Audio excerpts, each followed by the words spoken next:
The risk numbers, sometimes you see one shop, kana da shago, kana cinikin 10 million duk wata. Sai aka ce maka, who is your biggest customer? Kace my biggest customer is Ado. Cinikin nawa kuke a wata? 10 million. Cinikin Ado yake muka wata.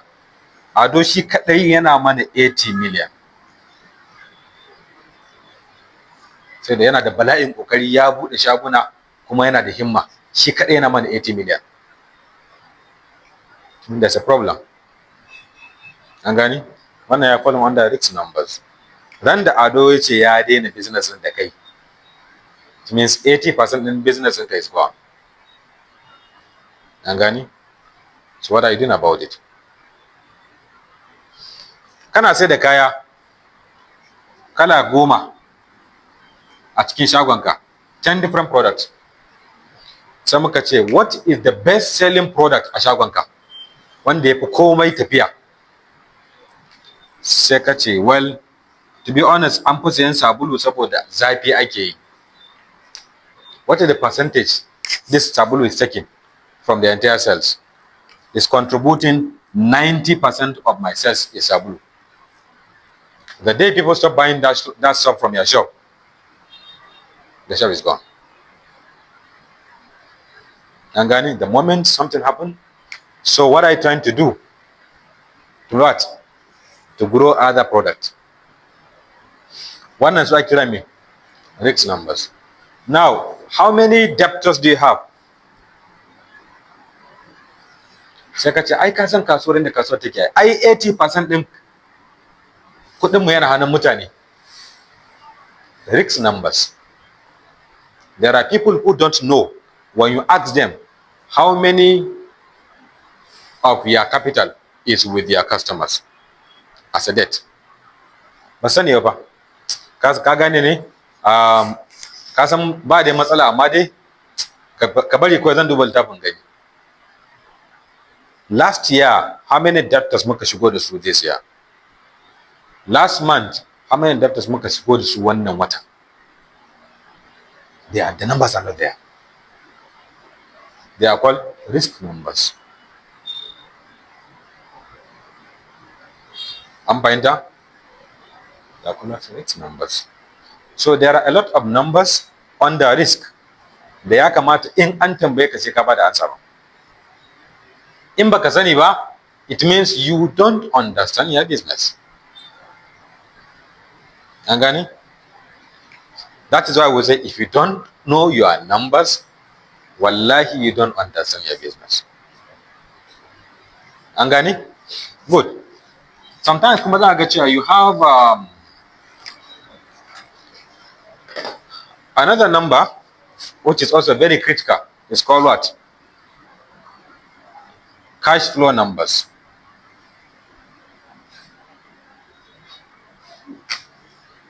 What? Cash flow numbers. That average businessman, when you ask him simple questions sometimes,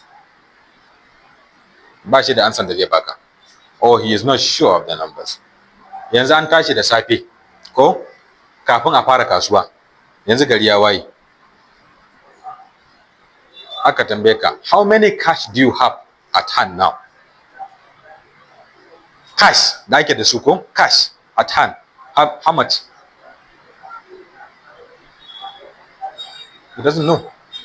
How much money do you have in the bank? You have 20 banks, right?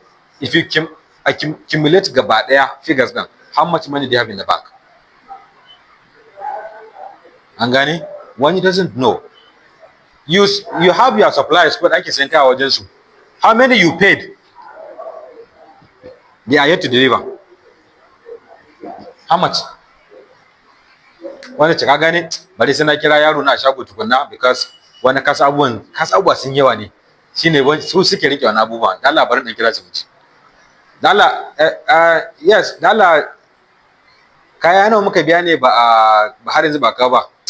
Uga dala ya hakuri sai na duba. 1 hour har yanzu bai kira ba, ya kasa duba. If you cannot answer this question, bam, okay, problem. An gani? Debt. How many kuɗi muke da su with our debtors? How much money? How many monies are with our debtors? In kana karban kaya on credit, how much kuɗin mutane is with you now? Which is, sometimes market is vice versa. You give, you collect. Oh, how much money? How much bank's money you have? How much is purely yours? How many kuɗin mutane ka tattaro they are with you? Kana juyawa. Can you mention that at a go yanzu ka ce din numbers na you can be able to bring them out? Ba ta lokaci, ba tirjiya kuma the numbers are accurate? Can you do that? I don't know ko ana fahimta. So sometimes zaka ce mutum ya ce maka ai malam ka bari kai kasuwa alhamdulillah. Allah yana ba mu kasuwa. Yanzu an kawo kayan miliyan 50. An gane yanzu an kawo mota supply ya kawo kayan miliyan 50 man da aka biya. In an hour time duka kayan sun kare. Duka an karbe fa yana da mutane customers. Sai ka zo ka ce na ji an ce an kamo kaya yau. Yes. How much money do you have now cash? Say I am raba da kaya. How much money do you have in the account? Babu.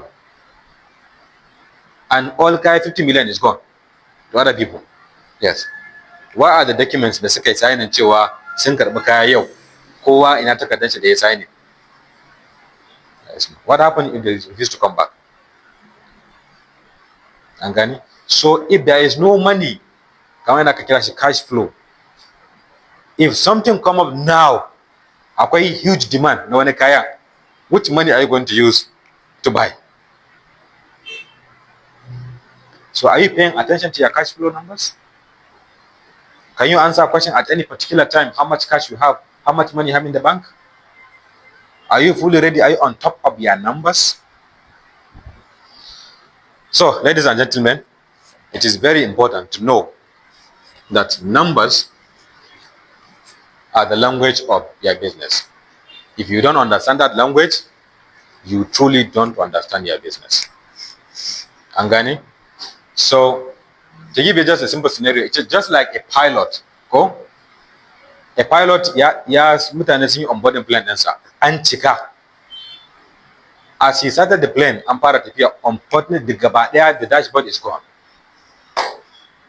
He can't see anything, he cannot hear anything. The dashboard is gone. This is an example of someone da yake kasuwanci, he doesn't understand his numbers. Whether you are going to land successfully or you are going to crash, nobody knows because the dashboard is not working. So numbers are the dashboard of a pilot. Angani? Numbers are the language of what? Your business. So I hope you go back, begin to look at your numbers, look at the most important numbers. We might mention almost 10 numbers are numbered. Angani? So before I leave you, let me mention maybe like some numbers that you need to know. Number one, you must be able to know how many customers you serve per day. Angani? Number one. Every single day before you go to bed, kafin ka kwanta bacci, dauko paper da baro ka rubuta, how many customers do you serve today? Dole, they must come back to your brain. How much kaya suka iya saya? An gane? How much profit have you made?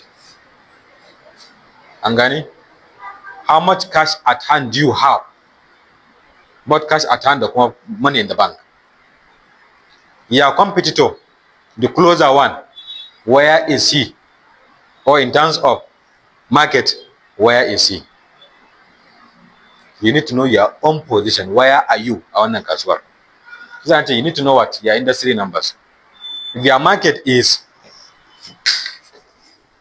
if your industry is $10 billion industry, go naira naira. Every month in your industry, ana say the kind 10 billion. Amma kuma kai kana say the kind 1 million. So you keep asking yourself, what percentage and now abun da ke industry kake sayarwa? You understand the gap. Who are doing better than you? masu da 10 million, 70, 80, 100 million. Who are they? So with this, you should be able to know your position. Then what else do you need to do to improve your numbers? An gane? Your risk. What is the risk exposure of your business? The numbers. You need to know before you go to bed. So every day, kafin kai bacci, you must be able to answer some questions regarding your numbers. Idan ba a lissafi, wai sai sati-sati, ba a lissafi wata-wata, ba a lissafi sai rabin shekara, ba a lissafi sai shekara ta ƙare. It means whenever you are asked about numbers in kamfaninka, za ka ce a yi haƙuri a tambaye ni ɗaya ga watan sabon wata. And sometimes, shi ma an tambaye ka, you don't even know. So dan Allah, if you don't know your numbers, how can wani zai yadda ɗauki kuɗinsa ya sa a kasuwancinka? In dai ba wanda shi ma ɗan alhamdulillah Allah dai ke yi. So with this, I say thank you so much for your time. And I hope you learned something out of this. And za ku fara tunanin ya za ku fara mai da hankali akan numbers ɗin business ɗinku idan har da gaske ana son kamfanin ya dore. Na bar ku lafiya.